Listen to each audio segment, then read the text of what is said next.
Hello, welcome back to my channel. My name is Kyle, and we take culture, TV, movies, and we filter it right. And this is the conservative take, and this is going to be my opinion on the Obama commencement speech that he did yesterday. Yeah, and so as you can see behind me, this Newsweek article, we're going to go over this, and I'm going to basically talk about how President Obama comes across here with this commencement speech, and he's doing it obviously for the COVID-19 lockdown, and so he wants to do a virtual address to graduates who cannot attend. Makes sense, sounds good.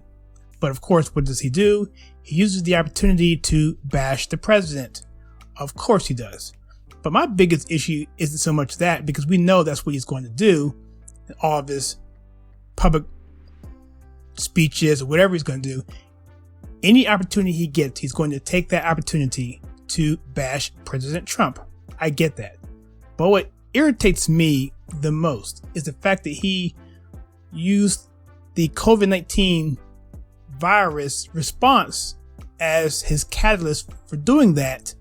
And on top of that, he took to HBCUs, which is historically black colleges and universities, and he basically was trying to say that, well, black people are having a hard time on this more so than anyone else, and so we need to do better, and that we need better leadership. And so really, it's not so much that he said that as much, but the fact that he said it to HBCUs. Why? Because, well, number one, I went to one, and I understand what happened when he was president, and he ended up not doing so favorably for HBCUs. And so what I want to do is basically I want to go over these articles that I found, and there's many, and I'm going to use articles that are pretty much all liberal. I'm not going to choose any conservative leaning articles. I'm not sure if News One is, but the author of the article that I'm going to show you for News One is a person who is not a conservative. So there is that. So I'm going to go through some articles of what President Obama has done for black universities, what he hasn't done, and some of the pushback that he's gotten from HBCUs, and also the contrast to what President Trump has done. And then finally, I want to show you verification of what that's actually been done by the Trump administration through sites that don't agree with Trump. So this is going to be interesting because you don't really see the media come to Trump's defense, and in most of these articles that you see, they'll come to his defense and verify, but then they'll kind of say, well, you know, then there's something else going on. But at the end of the day, it's a positive for Trump. So you got to read between the lines on some of this stuff, but let's take a look at this. So this is the Newsweek article. Actually, it's from 5/16/20, and this is basically about the commencement speech yesterday. So Obama says status quo needs fixing and virtual commencement addresses to HBCU grads. And I just think that this guy, I mean, he, as you'll see later on, he was not the kindest person to HBCUs. He gave a lot of money to them, but as you'll see in a little bit, that he didn't do as much as he said he was going to do. And so anyway, here's this address. He does this. I'm not going to cover a lot of this, but I guess he spent time at Zoom University, and he says here, now look, I know this isn't the commencement that any of you really imagine, but while our HBCUs are mostly known for an education rooted in academic rigor, community, high purpose, they also know how to turn up. Nobody shines quite like a senior on the yard in springtime. It's my best Obama impersonation on the fly here. But essentially, he's going through his rigmarole here, and that's kind of what it is. So basically, I'm just putting this up here to give you some context of what he said yesterday. And I don't want to spend a lot of time on that. So let's just go a little bit before that, when he was president. Okay, let's take a look at an article here. And this is coming from the Washington Post. Okay, it's Washington Post, and the article reads this, and may cut off the other end here, but I'll read it for you. It says, historically black colleges say Obama's policies have fallen short. This is from March 6, 2015. So this is basically 1 year before he leaves office. So this is in the full context of what he's done. Okay, it says the country's first African-American president is finding himself increasingly at odds with a cornerstone of the African-American community historically black colleges and universities. Leaders at these schools and some black lawmakers say that the Obama administration has been pushing policies for years that hurt students at a time when historically black colleges are already cash-strapped and seeing a drop in enrollment. Tension spilled over after a recent Congressional Black Caucus meeting with Obama and Vice President Biden, in which the president said that historically black schools, also known as HBCUs, needed to do a better job graduating students and not saddling them with debt. Wow. Yeah. According to several people at the meeting, some Black Caucus members bristled at those remarks since they say the president didn't acknowledge that his own administration was also pursuing policies that advocates say are hurting the schools. So essentially, what it says here is that, the CBC, the Congressional Black Caucus, which is basically the black members of Congress who come together to form a caucus called the CBC, they met with President Obama and Vice President Biden, and they said that they need to do better graduating students and not saddling them with debt. And also they say that the president didn't acknowledge that his own administration's policies are hurting the schools. Okay. And it goes on to say this. And so it goes on. Let's go down a little bit further here. HBCU advocates also point to a restrictive federal loan policy that they say has shut out many families interested in sending their children to historically black colleges. The administration is also getting ready to unveil a new college rating system that HBCUs leaders say could unfairly keep their schools from getting more aid. And when the president recently unveiled a new initiative to pay for community college tuition, he did it without consenting HBCU leaders. So basically, sounds like Obama went off on his own without talking to the people who were actually in charge with it, HBCU presidents and so forth, and did his own thing, who say their schools should be eligible for help since they also serve low-income students. So what I'm saying here is that, nothing's perfect, but President Obama has not been a friend to historically black colleges. And this is an article. Let's go to the article here with the Huffington Post, another bastion of conservatives. Oh, sorry. It's not a conservative paper. You know that. Huffington Post has this article here. Barack Obama and the $300 million war on HBCUs. Let's go over this one. This is from July 10th, 2013. This is into a second term. It says 4 months after announcing his candidacy for president, the then Senator Barack Obama stood before a captive audience of clergy, pastors at Hampton University, it's in Virginia, serving a keynote speaker at the college's 2007 annual Ministers Conference. He trailed at the time the favorite Hillary Rodham Clinton by more than 15 points in many polls, with many women and African Americans unfamiliar with the refrain of change that led to Obama's historic ascendance to the nation's highest office. So here he is at Hampton University. He's a senator and he's running for president. He's 15 points behind the favorite Hillary. And what does he do? Here's what he says here in the speech. His speech was on the quiet riots, in quotes, of disadvantaged communities. They happen when a sense of disconnect settles in and hope dissipates. Despair takes hold, and young people all across this country look at the way the world is and believe that things are never going to get any better. You tell yourself, my school will always be second rate. You tell yourself there will never be a good job waiting for me to excel at. You tell yourself I will never be able to afford a place that I can be proud of and call my home. That despair quietly simmers and makes it impossible to build strong communities and neighborhoods. And then one afternoon, a jury says, not guilty. Or a hurricane hits New Orleans. Got thrown a Katrina reference there. And that despair is revealed for the world to see. All right, so he goes into all this language. Basically, you tell yourself, my school will always be second rate. You tell yourself there will never be a good job. Victimhood. Hurricane can hit you, and all this stuff. And And so he does this. And so 6 years, so he does all this platitudes to these people at Hampton University, the clergy, as he's speaking to these clergy members. Of course, he's speaking to his audience. So here says here, Huffington Post says 6 years later and 2 elections later, presidents and advocates at historically black colleges and universities are quietly expressing outrage with the Obama administration over a perceived lack of interest and engagement towards the institutions. Decreases in federal grant funding in HBCUs and changes in the Parent Plus loan program have cost black colleges more than $300 million in the last 2 years. One of the worst stretches in history for public HBCU support.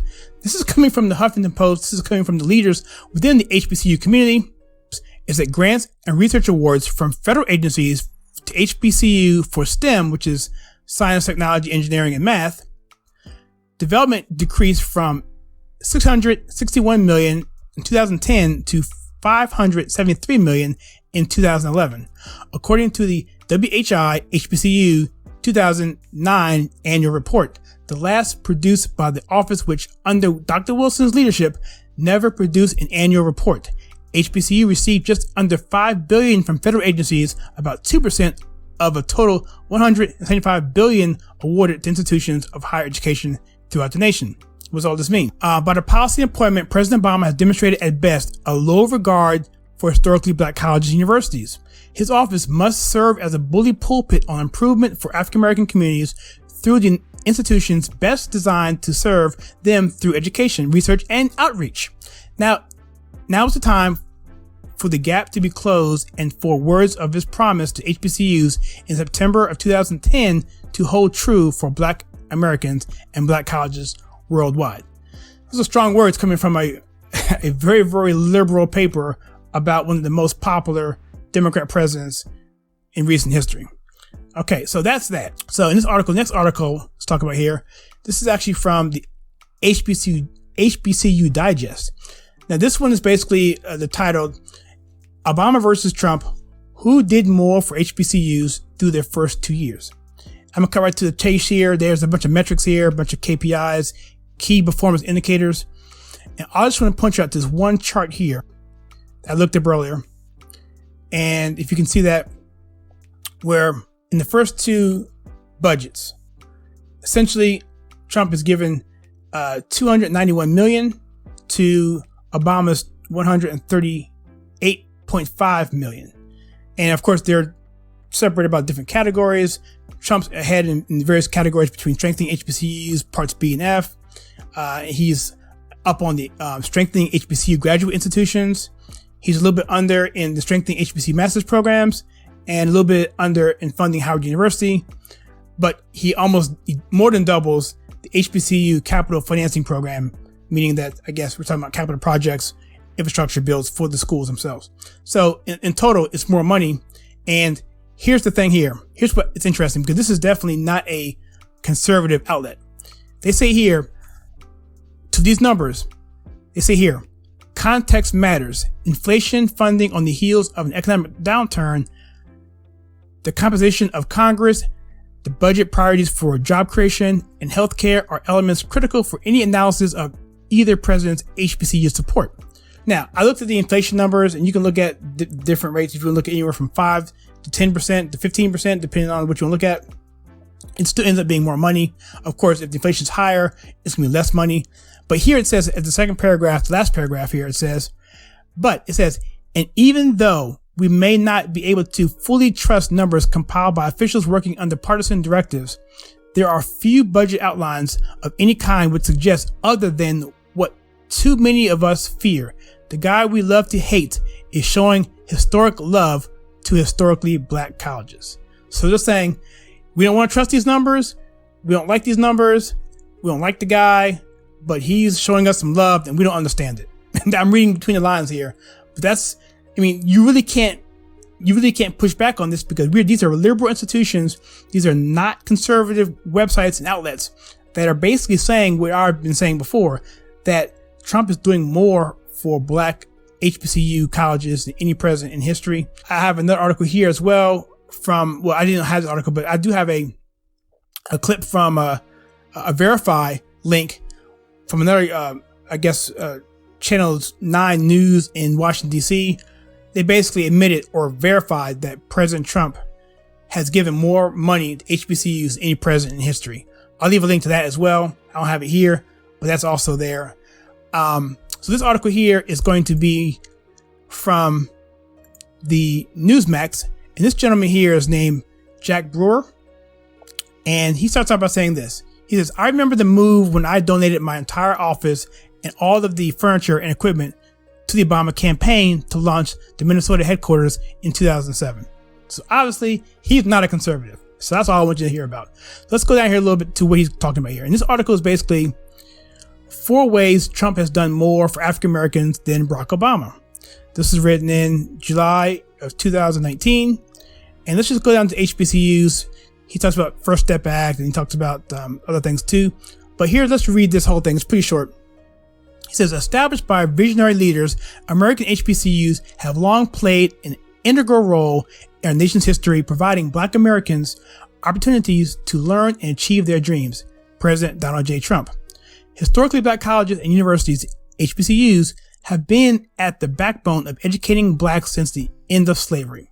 During times when Blacks were oppressed the most in America, brave African Americans risked their lives to establish institutions for Blacks to receive higher education.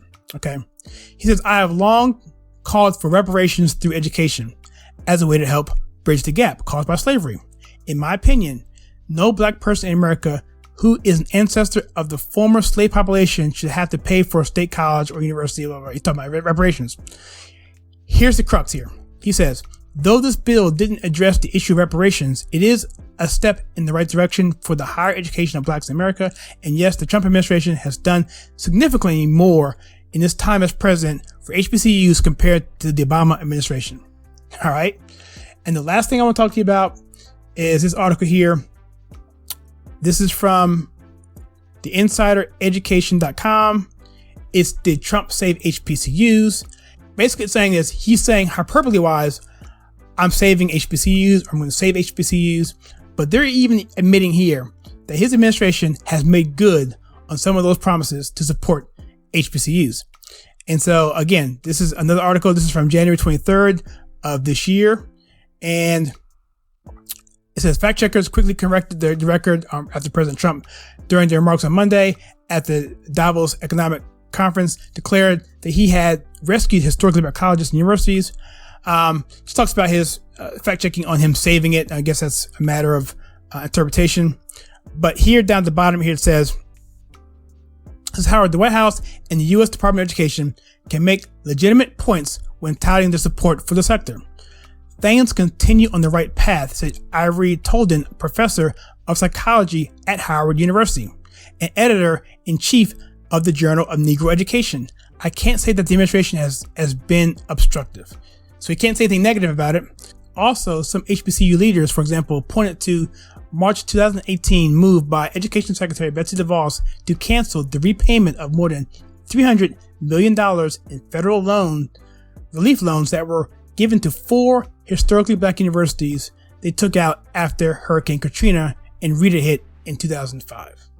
So these are just some things that Trump administration has done. I think I pretty much pointed out and given several sources as to the discrepancies between the Obama administration and the Trump administration, and the fact that Trump has done more so far in the 3 years he's been in office, soon to be 4 years, than Obama's done pretty much 8 years. And so, again, going back to my original point about his speech yesterday, his commencement speech, it's almost a slap in the face to say that, hey, I did you dirty before, but now I'm going to go ahead and treat you good now because I want your vote for my vice president. And it tends to be something that they do a lot. You know, they create a problem, they blame Republicans, and then they come back and say, see, I told you so. I got your back. When they were the ones to have caused the problem to begin with.